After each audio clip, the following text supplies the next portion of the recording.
Welcome to Kenton's videos. Enjoy the video. In this video, I will explain how to unlock your Toyota Tacoma door. First, determine if you have a standard key or a remote key fob. If using a remote, ensure its battery isn't dead. A simple battery replacement can often resolve issues. Always try the physical key in the driver's door lock as your initial step. This method is reliable and bypasses any electronic problems you might encounter with the remote. If your remote isn't working, or you prefer the manual approach, the physical key is your best friend.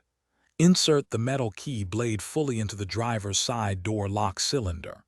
Give it a firm turn, about 1/4 of a full rotation in the clockwise direction. You should hear a click indicating the lock has disengaged.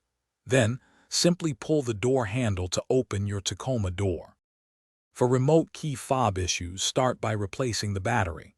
Most fobs use a small coin cell battery, easily found at electronic stores. Ensure you are within a close range, typically 10 feet, for the signal to reach your Tacoma. If a new battery doesn't work, your key fob might need reprogramming. Consult your owner's manual for specific instructions, or visit a dealership for assistance with this process. If you're still locked out, consider professional help.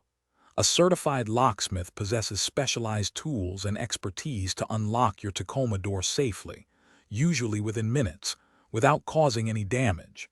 Many roadside assistance programs also offer lockout services as part of their membership. In emergencies, some experienced individuals might use a wedge and a long-reach tool, but this requires caution to avoid vehicle damage. Thanks for watching. Consider subscribing if we helped you.